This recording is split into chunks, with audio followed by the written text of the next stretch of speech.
Hello વિદ્યાર્થી મિત્રો, design of steel સ્ટ્રક્ચરના લેક્ચર નંબર 26માં હું વંદિત ભટ્ટ તમારા બધાનું સ્વાગત કરું છું. મિત્રો, આપણે હાલના લેક્ચરની સિરીઝમાં ડિઝાઇન ઓફ સ્ટીલ સ્ટ્રક્ચરના ચેપ્ટર નંબર 5 કમ્પ્રેશન મેમ્બર વિશે માહિતી મેળવી રહ્યા છીએ. કમ્પ્રેશન મેમ્બરના ચેપ્ટરમાં આપણે સૌપ્રથમ કમ્પ્રેશન મેમ્બર કોને કહેવાય તેના વિશેનો અભ્યાસ કરેલો હતો. ત્યારબાદ કમ્પ્રેશન મેમ્બરના જુદા જુદા સ્ટ્રક્ચરલ કમ્પોનન્ટની કમ્પ્રેસિવ સ્ટ્રેન્થ કેવી રીતે ફાઇન્ડ આઉટ કરવી તેના વિશેની બેઝિક થિયરીનો અભ્યાસ કરેલો હતો. આ થિયરીમાં આપણે IS 800ની મદદથી સેક્શન નંબર 7માં આપેલા જુદા જુદા ક્લોઝનો અભ્યાસ કરી તથા એ ક્લોઝની અંદર આપેલા જુદા જુદા ઇક્વેશન્સની મદદથી PD બરાબર AE ઇન્ટુ FCDની વેલ્યુ કેવી રીતે ફાઇન્ડ કરવી તેના વિશેની માહિતી મેળવેલી હતી. મિત્રો, PD એટલે શું થશે? ડિઝાઇન કમ્પ્રેસિવ સ્ટ્રેન્થ, જે આપણે કોઈ પણ સ્ટ્રક્ચરલ મેમ્બરની વેલ્યુ ફાઇન્ડ આઉટ કરવાની હશે. ત્યારબાદ પીડીના જે ઇક્વેશન્સ છે તેની અંદર બે કમ્પોનન્ટ છે, બે પેરામીટર છે આપણે ફાઇન્ડ આઉટ કરવાના થશે. એક તો AE એટલે ઇફેક્ટિવ એરિયા, કે જે કોઈ પણ સ્ટ્રક્ચરલ મેમ્બર હશે તેનો એક ક્રોસ સેક્શનલ એરિયાનો પાર્ટ છે. અને બીજો જે પેરામીટર છે તે FCD છે, તો તેને આપણે ડિઝાઇન કમ્પ્રેસિવ સ્ટ્રેસના નામે ઓળખીએ છીએ. તો ડિઝાઇન કમ્પ્રેસિવ સ્ટ્રેસની વેલ્યુ ફાઇન્ડ આઉટ કરવા માટે IS 800માં ક્લોઝ નંબર 7ની મદદથી તેમાં જુદા જુદા ઇક્વેશન્સ છે.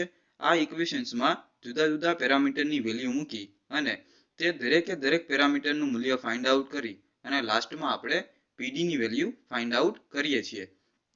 તો આવી રીતે આપણે પ્રીવિયસ લેક્ચરની સિરીઝમાં ટોટલ 3 એક્ઝામ્પલની મદદથી જે બે મેથોડોલોજીના દાખલા છે, પહેલી મેથોડોલોજી કઈ હતી? કોન્સેન્ટ્રિકલી લોડેડ મેથડ હતી, અને બીજી જે મેથોડોલોજી હતી તે લોડેડ થ્રુ વન લેગ.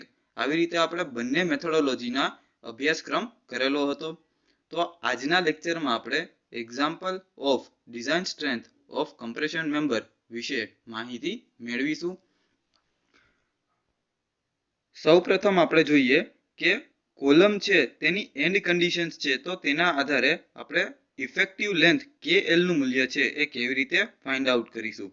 મિત્રો, આ જે ટેબલ તમને દેખાય છે તે IS 800માં ટેબલ નંબર 11 પેજ નંબર 45 ઉપર આ વેલ્યુ આપેલી છે, જેની અભ્યાસ આપણે પ્રીવિયસ લેક્ચરની સિરીઝમાં કરેલો છે. તો અહીંયા આપણે જસ્ટ એનું બ્રીફ રિવિઝન કરી લઈએ. મિત્રો, અહીંયા એક ફિગર આપેલી છે. સૌથી પહેલી ફિગર છે તેનો ઓબ્ઝર્વ કરીએ તો એક છેડો છે તેનો ફિક્સ છે અને બાકીનો જે છેડો છે તે ફ્રી છે. તો આવો જે છે કોલમ તેને કેન્ટિલીવર કોલમ કહે છે. કેન્ટિલીવર કોલમની ઇફેક્ટિવ લેન્થ KL નું મૂલ્ય થશે 2 into L. ત્યારબાદ આપણે બીજો કોલમ જો અભ્યાસ કરીએ તો જેનો એક છેડો હિંજ છે તથા બીજો છેડો પણ હિંજ છે, તો આવી રીતે જેના બંને છેડા હિંજ છે તેના કોલમ માટે ઇફેક્ટિવ લેન્થ KL નું મૂલ્ય 1 into L થશે. થર્ડ જે પાર્ટ છે તે એક છેડો કેવો છે? ફિક્સ છે, અને બીજો છેડો કેવો છે? રોલર સપોર્ટ છે. તો આવી રીતે જે પણ કોલમ હશે તેના માટે કોલમની ઇફેક્ટિવ લેન્થ KL નું મૂલ્ય થશે 1.2 into L. ફોર્થ પાર્ટ છે એક છેડો ફિક્સ છે અને બીજો છેડો હિંજ છે, ત્યારે આવા કોલમ માટે કોલમની ઇફેક્ટિવ લેન્થ KL નું મૂલ્ય 0.8 into L થશે. અને ફિફ્થ બનાવશે કે જ્યારે કોલમના બંને છેડા ફિક્સ હશે, એટલે કે આ છેડો પણ ફિક્સ છે અને તેનો ઓપોઝિટ સાઈડનો જે છેડો છે તે પણ ફિક્સ સપોર્ટથી પ્રોવાઈડ કરેલો છે, ત્યારે આપણે કોલમની ઇફેક્ટિવ લેન્થ KL નું મૂલ્ય 0.65 into L જેટલું કન્સિડર કરીશું. અહીંયા આપણે L દરેકે દરેક પાર્ટની અંદર અભ્યાસ કરીએ છીએ. તો L શું ઇન્ડિકેટ કરે છે? કોલમની મૂળ લંબાઈ. ધારો કે કોઈ કોલમની મૂળ લંબાઈ છે એ 4 મીટરની છે અને જુદા જુદા એન્ડ કન્ડિશનના આધારે આપણે તેની સાથે આ બધી વેલ્યુ છે એ મલ્ટીપ્લાય કરતી જવાની છે અને તેના આધારે આપણને ઇફેક્ટિવ લેન્થ KL નું મૂલ્ય છે એ મળે છે. તો KL નું મૂલ્ય કેવી રીતે ફાઇન્ડ આઉટ કરવું અને કોલમની એન્ડ કન્ડિશનનો અભ્યાસ છે એ કેવી રીતે કરવો તેના માટેની માહિતી આપણે પ્રીવિયસ લેક્ચરમાં મેળવેલી જ છે. અહીંયા આપણે તેનું રિવિઝન કરેલું છે. ત્યારબાદ આપણે ક્રોસ સેક્શનલ ક્લાસિફિકેશન વિશે વાત કરીએ છીએ. તો અહીંયા આપણે સિંગલ એંગલ, ડબલ એંગલ અથવા તો જુદા જુદા કમ્પ્રેશન મેમ્બર્સ છે તેના માટે જે સેક્શનલ ક્લાસિફિકેશનની કન્ડિશન આપણે પ્રૂવ કરવાની હોય છે તેના વિશેની આપણે પ્રીવિયસ 1 થી 3 એક્ઝામ્પલની માહિતી મેળવેલી હતી.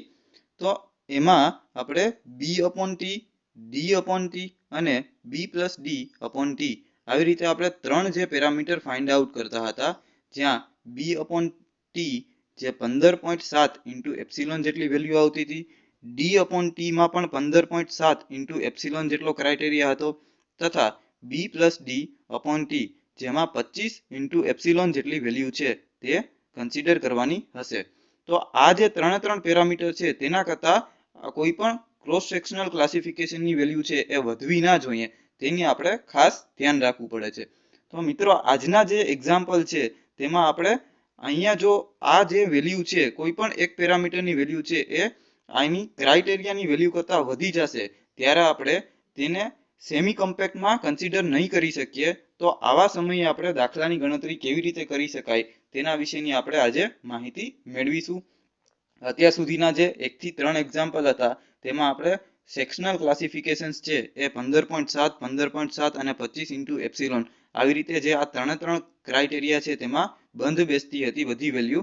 પરંતુ આજનો જે એક્ઝામ્પલ હશે તેમાં આપણે કોઈ એક ક્રાઇટેરિયા છે એ નોટ સેટિસ્ફાઈ થશે ત્યારે આપણે તેને સેટિસ્ફાય કરવા માટે અથવા તો તેને સેમી કોમ્પેક્ટમાં કન્સિડર કરવા માટે શું પ્રોસિજર ફોલો કરવી પડે છે તેના વિશેની આપણે માહિતી મેળવીશું. ત્યારબાદ આપણે જોઈએ design compressive strength of compression member, એટલે કે જે PD નું જનરલ ઇક્વેશન્સ છે. આ જનરલ ઇક્વેશન્સ આપણે હમણાં જ ડિસ્કશન કરેલું છે કે એક્ચ્યુઅલી લોડેડ મેમ્બર છે એટલે કે કમ્પ્રેશન મેમ્બર હશે ત્યારે તેની જે બે મેથોડોલોજી છે, કોન્સેન્ટ્રિકલી લોડેડ મેથડ અને loaded through one leg method, આ બંને મેથોડોલોજી આપણે પ્રીવિયસ લેક્ચરમાં ડિસ્કશન કરી લીધેલું છે.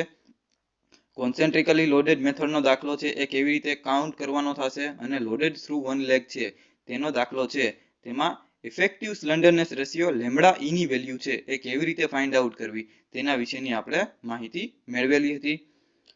તો હવે આ જે બે મેથોડોલોજીની અંદરથી આપણે જે મેઇન પાર્ટ છે PD ની વેલ્યુ છે એ કેવી રીતે ફાઇન્ડ કરવી તેના માટે ક્લોઝ નંબર 7 અથવા તો IS 800 માં સેક્શન 7 છે તેની અંદર જે જુદા જુદા ઇક્વેશન્સ આપેલા છે તે અહીંયા આ પ્રમાણે આપેલા છે. સૌથી પહેલા વાત કરીએ PD બરાબર AE ઇન્ટુ FCD. તો અહીંયા આપણે FCD નું મૂલ્ય છે ફાઇન્ડ આઉટ કરવા માટે આ ઇક્વેશન મૂકીશું Fy upon gamma m0 એના છેદમાં 5 વત્તા 5 square minus lambda square raise to 0.5. ત્યારબાદ અહીંયા આપણે જે અનનોન જે ફેક્ટર્સ છે phi અને લેમ્બડા, તો phi નું મૂલ્ય ફાઇન્ડ આઉટ કરવા માટે અહીંયા ઇક્વેશન આપેલું છે તેનો ઉપયોગ કરીશું તથા લેમ્બડાનું ઇક્વેશન્સ છે એ અહીંયા આપેલું છે. તો અહીંયા ફરી પાછા કોઈ ફેક્ટર્સ છે એ અનનોન છે તો તેને ફાઇન્ડ આઉટ કરવા માટે જુદા જુદા પેરામીટર્સનો ઉપયોગ કરી અને અલ્ટિમેટલી આપણે PD ની વેલ્યુ છે એ ફાઇન્ડ આઉટ કરીશું. તો આ બધા જ ઇક્વેશન્સનો ઉપયોગ કેવી રીતે કરવો તેની માહિતી આપણે પ્રીવિયસ લેક્ચરમાં મેળવેલી હતી. તો એટલા માટે જ આપણે આ લેક્ચરની અંદર આ જે ઇક્વેશન્સ છે તેના વિશે ડીપલી ડિસ્કશન નથી કરતા. હવે મિત્રો આપણે આજે એક્ઝામ્પલ નંબર 4 થી સ્ટાર્ટ કરીએ છીએ. Calculate the compressive strength of ISA 75 into 75 into 6 mm assuming that the angle is loaded through one leg when it is connected by one bolt at each end and second phase che it is connected by two bolt at each end. The length of member is 2 meter and Fy is equal to 250 MPa. ફરી પાછું મિત્રો આપણે રકમ ઉપર વધારે concentrate કરીએ છીએ કેમ કે કોઈ પણ એક્ઝામ્પલની ગણતરી કરવી હશે ત્યારે આપણે જો મેક્સિમમ રકમની ઉપર જો ફોકસ કરીશું અને રકમમાંથી આપણે કેટલો ડેટા આપણને મળે છે અને ક્યાંથી દાખલાની શરૂઆત કરી શકીએ છીએ તો તેના આધારે આપણે એક્ઝામ્પલની ગણતરી છે એ બહુ જ ઇઝીલી કેલ્ક્યુલેટ કરી શકીશું. અહીંયા આપણે એ વસ્તુ ફાઇન્ડ આઉટ કરવાની થશે. જો શું ફાઇન્ડ કરવાનું છે, કેલ્ક્યુલેટ કમ્પ્રેસિવ સ્ટ્રેન્થ, એના ઉપરથી તમને આ વસ્તુ ખબર પડશે કે આ એક્ઝામ્પલ છે કમ્પ્રેશન મેમ્બરનો છે જ્યાં એંગલ છે 75 અને 6 mm નો. એઝ્યુમિંગ ધેટ એટલે કે અહીંયા એક મેથોડોલોજી છે એ તમને આપેલી છે. Angle is loaded through one leg. તો આપણે જે પ્રીવિયસ જે મેથોડોલોજી છે કન્સેન્ટ્રિકલી લોડેડ અને લોડેડ થ્રુ વન લેગ, તો અહીંયા રકમની અંદર બે વસ્તુ આપેલી જ છે કે લોડેડ થ્રુ વન લેગ થી કન્સિડર કરવાનો થશે અને તેમાં આપણને બે કન્ડિશન આપેલી છે કે જ્યારે બંને છેડામાં એક બોલ્ટ પ્રોવાઈડ કરેલો હોય અને જ્યારે બંને છેડામાં બે બોલ્ટ પ્રોવાઈડ કરેલો હોય ત્યારે શું કન્સિડર કરવાનું થશે.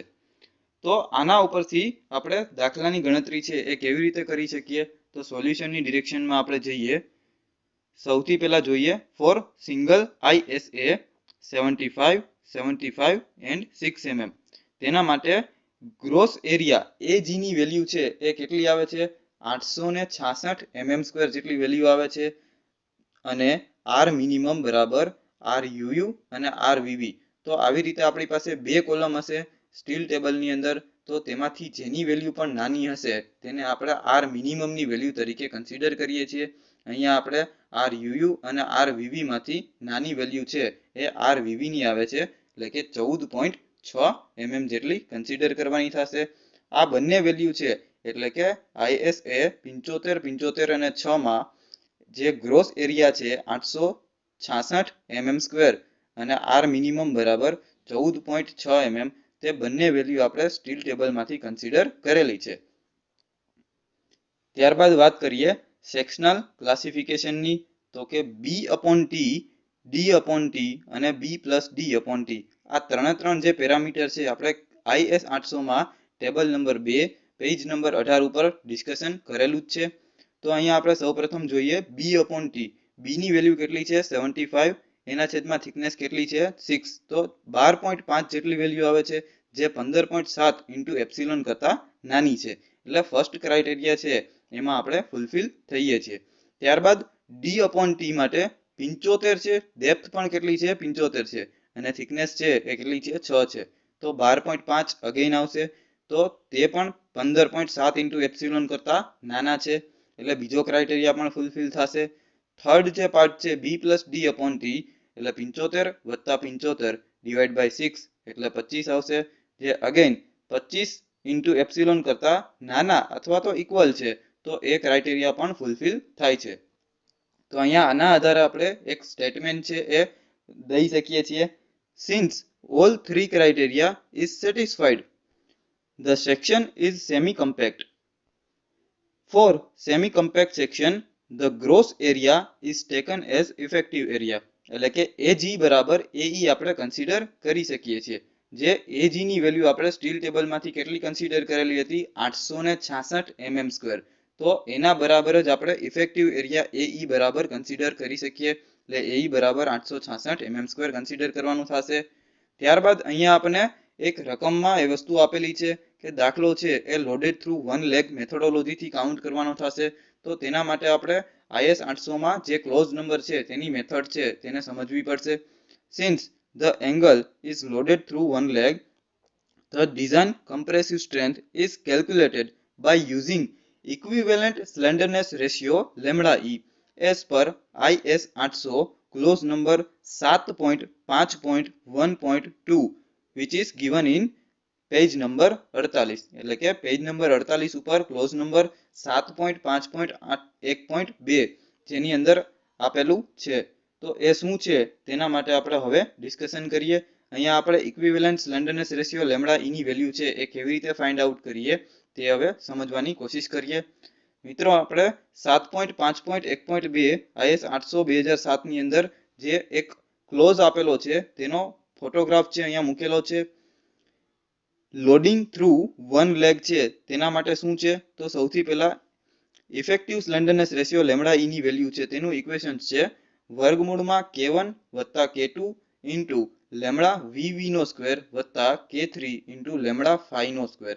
તો અહીંયા K1, K2 અને K3, ત્યારબાદ લેમ્બડા VV અને લેમ્બડા ફાઈ, આટલા 5 જે પેરામીટર છે કેવી રીતે ફાઇન્ડ આઉટ કરવા તેના વિશેની હવે માહિતી મેળવીએ. સૌથી પહેલા વાત કરીએ આપણે K1, K2 અને K3. તો તે શું છે, constant depending upon the and condition is given in table number 12. એટલે કે કોલમના જે એન્ડ કન્ડિશન્સ છે તેના ઉપર તે ડિપેન્ડ કરે છે K1 K2 અને K3 ની વેલ્યુ, અને તેની વેલ્યુ છે એ ટેબલ નંબર 12 માં આપેલી છે. ત્યારબાદ જોઈએ આપણે લેમ્ડા વીવી ની વેલ્યુ છે એ કેવી રીતે ફાઇન્ડ કરવાની. તો તેના માટે આ ઇક્વેશન્સ છે એ ડિરેક્ટલી લખવાનું થશે. ઇક્વેશન શું છે?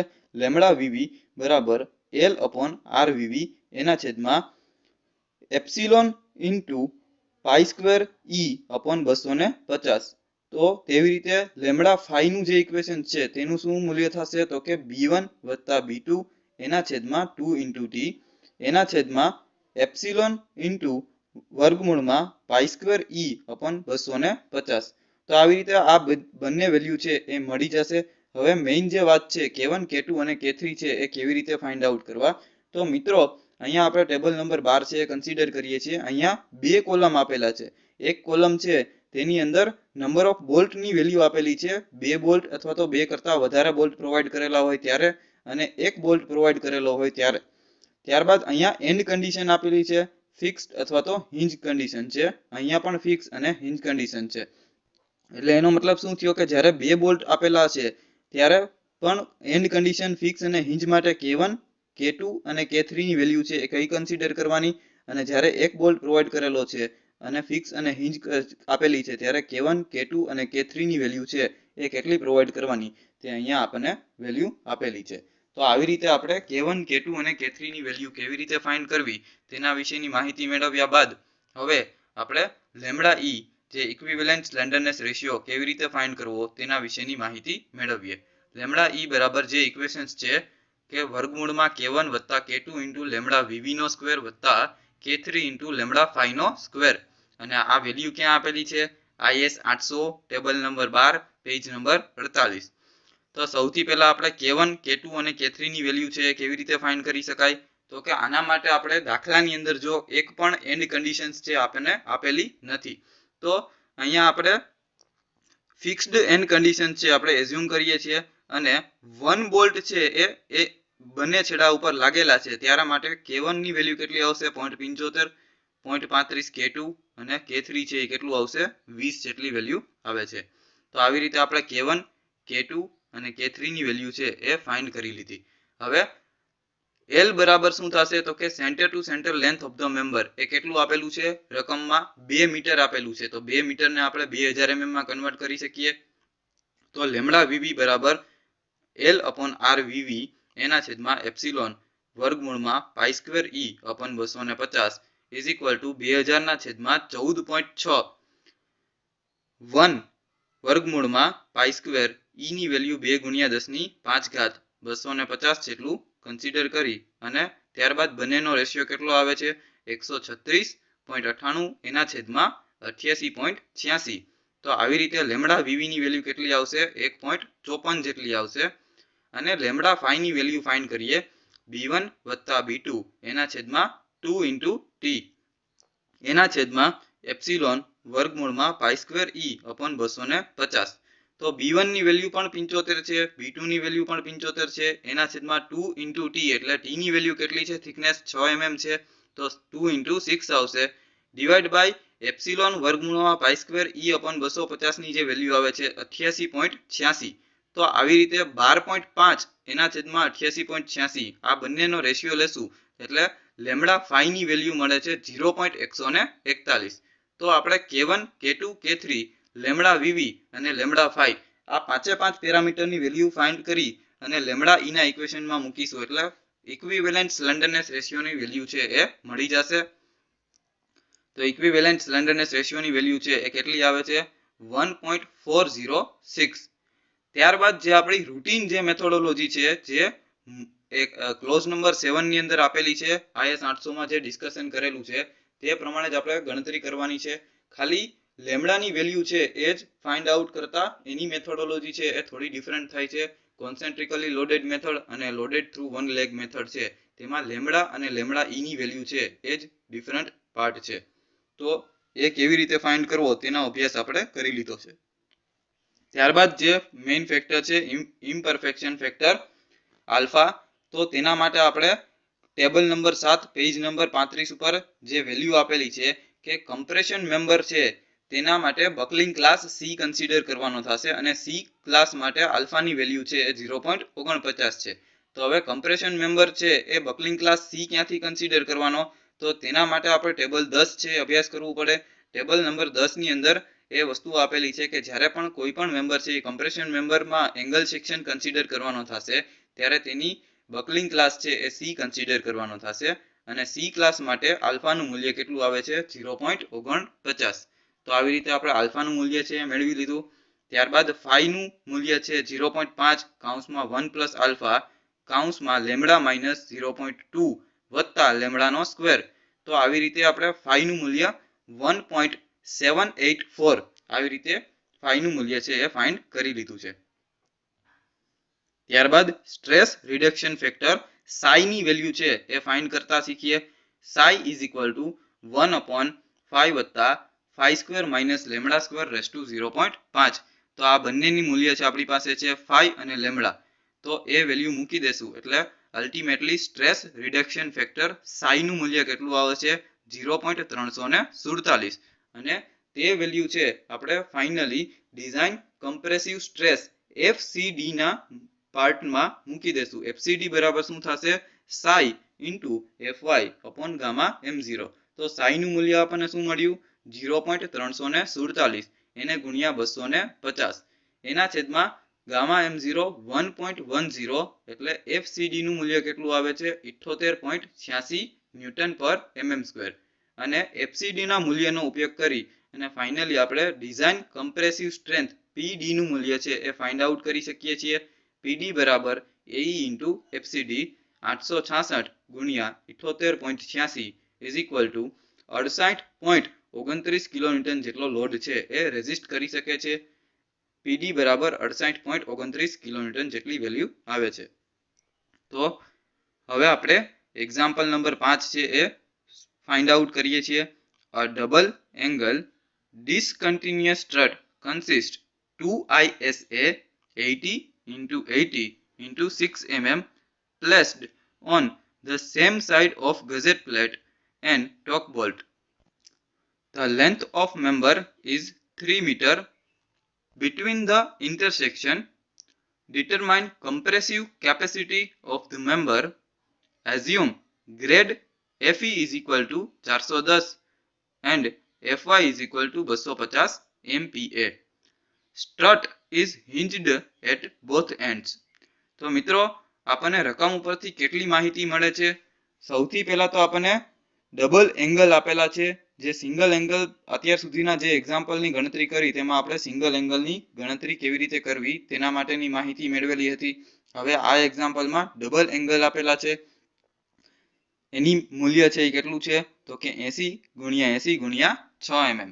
હવે આ જે ડબલ એંગલ છે તે કેવી રીતે ગોઠવેલા છે, મતલબ કે બેક ટુ બેક ગોઠવેલા છે કે ગઝેટ પ્લેટની સેમ સાઈડ ઉપર ગોઠવેલા છે, તો તેની માહિતી પણ રકમમાં આપેલી છે કે placed on same side of the gusset plate.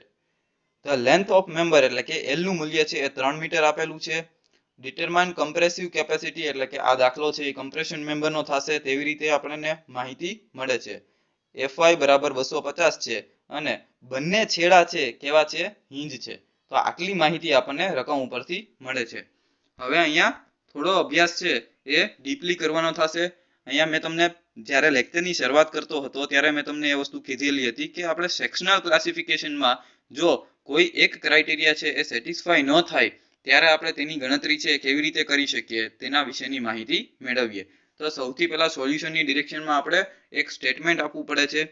IS 800 7.5.2.2 એટલે કે ક્લોઝ નંબર 7.5.2.2 ની અંદર એક માહિતી આપેલી છે કે જ્યારે ગઝેટ પ્લેટ છે એની સાથે બે એંગલ છે કનેક્ટ કરેલા હોય, બરાબર, તો આ બંને એંગલનો જ્યારે દાખલો છે એ ગણતરીમાં કરવાનો હોય ત્યારે શું સ્ટેટસ છે આપણે આપવું પડે તે અહીંયા સમજવાનું ટ્રાય કરીએ. Suggest that in case of 2 ISA on same side of gusset plate, it shall be treated as two separate angle and loaded through one leg. તો મિત્રો જો અહીંયા એ વસ્તુ કીધેલી છે, આપણને રકમમાં ક્યાંય પણ કઈ મેથોડોલોજીથી દાખલો ગણવાનો છે તે નથી કીધું, પરંતુ અહીંયા એક તમને હિન્ટ આપેલી છે કે જ્યારે ડબલ એંગલ આવે છે ત્યારે એઝ પર ક્લોઝ નંબર 7.5.2.2 ના આધારે આપણે એ કન્સિડર કરી શકીએ કે લોડેડ થ્રુ વન લેગ છે એક મેથોડોલોજી એડોપ્ટ કરવાની છે અને બંને એંગલ છે તેને સેપરેટલી કેલ્ક્યુલેટ કરી ત્યારબાદ તેને મલ્ટીપ્લાય બાય 2 કરી અને તેની ડિઝાઇન કમ્પ્રેસિવ સ્ટ્રેન્થ પીડી ની વેલ્યુ છે આપણે ફાઇન્ડ કરી શકીએ છીએ. તો આવી રીતે આપણે આ માહિતી છે એ ખાસ સમજવાની હતી કે આ પ્રકારના દાખલામાં તમને મેથોડોલોજી ડિસ્કસ નથી કરેલી, તો એની માહિતી છે તે ડિસકન્ટિન્યુઅસ ડબલ એંગલ સ્ટ્રટ છે તો તેના માટે જે ક્લોઝ નંબર છે 7.5.2.2 તે પ્રમાણે લોડેડ થ્રુ વન લેગ મેથોડોલોજીથી દાખલો છે એ ગણવાનો થશે. ફોર સિંગલ ISA 80 × 80 × 6 mm તો તેનું જે ગ્રોસ એરિયાનું મૂલ્ય છે AG બરાબર 929 mm², R મિનિમમ બરાબર RVV બરાબર 15.6 mm થશે. Both value is considered from steel table. બંને વેલ્યુ છે તે આપણે સ્ટીલ ટેબલમાંથી કન્સિડર કરેલી છે. ત્યારબાદ સેક્શન ક્લાસિફિકેશનમાં જોઈએ B/T 80/6 એટલે 13.33 જે 15.7 × એપ્સિલોન કરતા નાના છે એટલે ફર્સ્ટ જે પાર્ટ છે એ સેટિસ્ફાઈ થયો છે. બીજો જે પાર્ટ છે D/T 80/6 અગેન 13.33 જે 15.7 × એપ્સિલોન કરતા નાના છે તે પણ સેટિસ્ફાઈ થયો છે. થર્ડ જે પાર્ટ છે કે B+D/T એટલે કે 80+80 એટલે 160/6 આવશે જે 26 જેટલી વેલ્યુ આવે છે. તો એ 25 × એપ્સિલોન અથવા તો 25 × એપ્સિલોન કરતા વધી ગયા છે. તો 26 ની વેલ્યુ છે તેની વેલ્યુ છે આપણે 25 × એપ્સિલોન કરતા વધી ગઈ છે તો આપણે એ વસ્તુ સેટિસ્ફાઈ નથી થતી એટલે અહીંયા લખવું પડે છે નોટ ઓકે.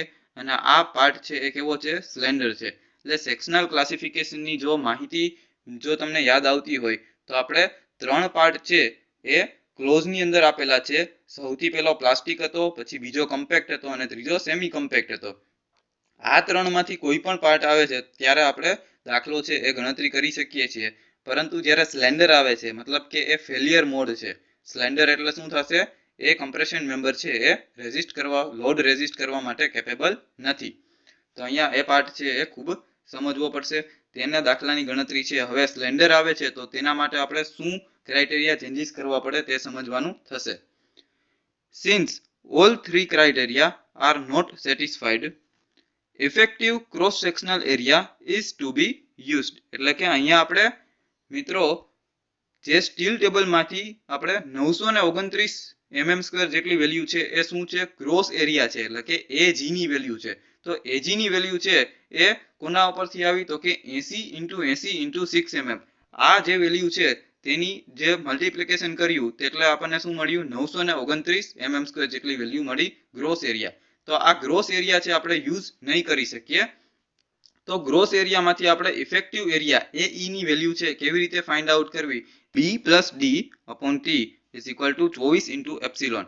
જો આપણે કોઈ પણ રીતે આપણે એવું એઝ્યુમ કરી લીધું છે કે B+D/T = 24 × એપ્સિલોન આવે છે તો 24 × એપ્સિલોન આવે ત્યારે તે આપણે શું કહી શકીએ તેને સેમી કમ્પેક્ટ કહી શકીએ અને તેના આધારે આપણે દાખલાની ગણતરી કરી શકીએ. તો અહીંયા આપણે થિકનેસની વેલ્યુ છે તેને બરાબરની સામેની બાજુ આપણે લઈ જઈએ તો B+D બરાબર 24 × એપ્સિલોન ની વેલ્યુ કેટલી છે 1 જેટલી વેલ્યુ કન્સિડર કરવાની છે તો 24 × 1 ઇન્ટુ થિકનેસ છે અહીંયા છેદમાં છે તો અહીંયા સામેની બરાબરની સામેની બાજુ જશે એટલે 6 મલ્ટીપ્લિકેશનમાં આવી જશે.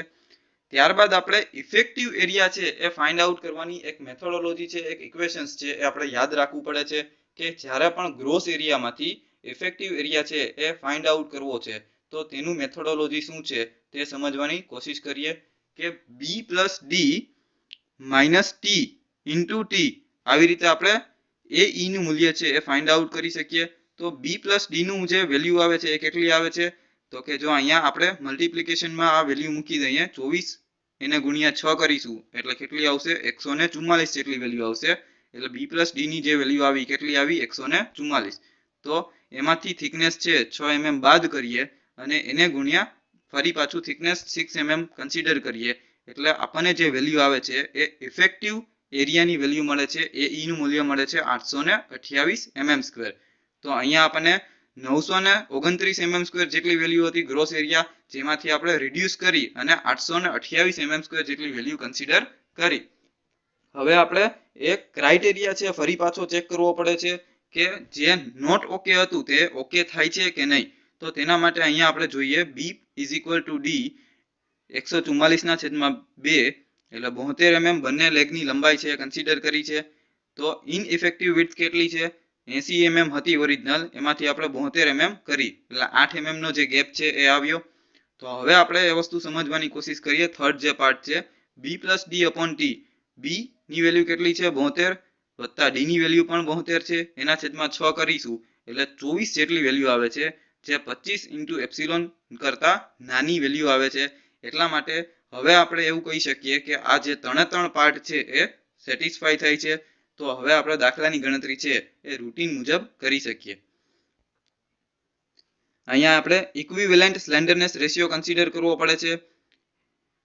લેમ્ડા e બરાબર વર્ગમૂળમાં k1 વત્તા k2 × લેમ્ડા vv² વત્તા k3 × lambda phi². Consider 1 bolt at each end end hinge condition. તો હિન્જ કન્ડિશન માટે અને 1 બોલ્ટ હશે ત્યારે આપણે જો અહીંયા આપણે ફરી પાછું આ ટેબલ છે એ ડિસ્કસ કરીએ. ટેબલ નંબર 12 ઉપર જે વેલ્યુ આપેલી છે તે જોઈએ કે એક બોલ્ટ હોય અને હિન્જ કન્ડિશન હશે ત્યારે 1.25, 0.50 અને 60. તો આવી રીતે આપણે આ વેલ્યુ છે એ આપેલી છે કે નહીં એ ચેક કરીએ. 1.25, 0.50 અને 60. તો આ k1, k2 અને k3 ની વેલ્યુ છે. ત્યારબાદ L બરાબર 3 મીટર છે તો 3000 mm થશે અને લેમ્ડા vv નું મૂલ્ય છે આ ઇક્વેશન ઉપરથી L/r vv એના છેદમાં એપ્સિલોન વર્ગમૂળમાં π² e/250. તો આ વેલ્યુ બધી મૂકીશું એટલે લેમ્ડા vv બરાબર 2.164 વેલ્યુ આવે છે. ત્યારબાદ લેમ્ડા phi ની વેલ્યુ કેટલી આવે છે? 0.15 જેટલી આવે છે. Equivalent slenderness ratio lambda e ની જે વેલ્યુ છે એ 2.222 આવે છે, તે ફાઇન્ડ આઉટ કરી લીધી છે. ત્યારબાદ જોઈએ કે આલ્ફા એટલે કે ઇમ્પરફેક્શન ફેક્ટર જે ટેબલ નંબર 7 અને કમ્પ્રેશન મેમ્બર માટે buckling class C table number 10 ની અંદર જે માહિતી આપેલી છે તેના આધારે બકલિંગ ક્લાસ C માટે આલ્ફાની વેલ્યુ છે 0.49 છે કન્સિડર કરવાની છે અને એના ઉપરથી આપણે phi નું મૂલ્ય છે ફાઇન્ડ આઉટ કર્યું છે. તો phi બરાબર 3.464 જેટલું આવે છે. ત્યારબાદ સ્ટ્રેસ રિડક્શન ફેક્ટર psi નું મૂલ્ય છે એ 1/5 વત્તા phi² - લેમ્ડા² 0.5. આ ઇક્વેશનના આધારે psi નું મૂલ્ય આવે છે 0.163. ત્યારબાદ ડિઝાઇન કમ્પ્રેસિવ સ્ટ્રેસ FCD નું મૂલ્ય કેટલું આવે છે? psi × Fy × gamma m0. તો તે મૂલ્ય બધું મૂકીશું એટલે 37.04 Nm/mm² જેટલી વેલ્યુ આવે છે અને ડિઝાઇન કમ્પ્રેસિવ સ્ટ્રેન્થ PD નું મૂલ્ય શું આવે છે? PD બરાબર AE × FCD. તો અહીંયા આપણે ખાસ ધ્યાન રાખવાનું છે કે ભૂલ ન થાય. AE નું મૂલ્ય છે એ કન્સિડર કરવાનું થશે, જે જનરલી આપણે બધા જ દાખલાની અંદર AG નું મૂલ્ય ગ્રોસ એરિયા કન્સિડર કરતા હતા, પરંતુ અહીંયા આપણને જે સેક્શનલ ક્લાસિફિકેશન છે એ કન્સિડર નથી થતું. તેટલા માટે આપણે ઇફેક્ટિવ એરિયા છે એ ફાઇન્ડ આઉટ કરેલો છે. તો જે ઇફેક્ટિવ એરિયા ફાઇન્ડ કરેલો છે તેનું મૂલ્ય આપણે મૂકવાનું થશે. એટલે કે AE બરાબર 828 × FCD નું મૂલ્ય 37.04 ફાઇન્ડ આઉટ કરેલું છે અને તેનું મૂલ્ય આવે છે 30.67. તો આ જે વેલ્યુ મળી છે PD ની તે સિંગલ એંગલ સ્ટ્રટ માટે મળેલી છે અને આપણે જે ફાઇન્ડ આઉટ કરવાની છે તે ડબલ એંગલ ડિસકન્ટિન્યુઅસ સ્ટ્રટ છે. તો ડબલ એંગલ છે એટલે આપણને એક એંગલની વેલ્યુ છે એ 30.67 મળી, તો એને મલ્ટીપ્લાય બાય 2 કરીશું એટલે ડબલ એંગલની PD ની વેલ્યુ મળશે. તો 2 × 30.67 એટલે કે અપ્રોક્સિમેટલી 61.34 કિલોન્યુટન જેટલી આવે છે. તો આવી રીતે આપણે 5 એક્ઝામ્પલની ગણતરી કરી અને માહિતી મેળવેલી છે કે કમ્પ્રેશન મેમ્બરનો એનાલિસિસનો પાર્ટ છે એ કેવી રીતે કન્સિડર કરવો, એની ગણતરી કેવી રીતે કરવી તેના વિશેની આપણે માહિતી મેળવેલી છે. હવે નેક્સ્ટ લેક્ચરમાં આપણે કમ્પ્રેશન મેમ્બરની ડિઝાઇન કેવી રીતે કરવી તેના વિશેની માહિતી મેળવીશું. એટલે મિત્રો આપણે ટેન્શન મેમ્બરમાં પણ એ વસ્તુ શીખેલા હતા કે બે પાર્ટની અંદર દાખલાની ગણતરી કરવાની થશે, કે એક એનાલિસિસ પાર્ટ આવે છે અને બીજો ડિઝાઇન પાર્ટ આવે છે. તો એવી રીતે આપણે કમ્પ્રેશન મેમ્બરનો આજે એનાલિસિસ પાર્ટ છે એ કમ્પ્લીટ કરેલો છે. હવે ડિઝાઇનનો જે પાર્ટ છે તે કેવી રીતે આવશે તે આપણે નેક્સ્ટ લેક્ચરમાં ડિસ્કશન કરીશું. તો આ સાથે આપણે આજનો લેક્ચર છે અહીંયા કમ્પ્લીટ કરીએ છીએ.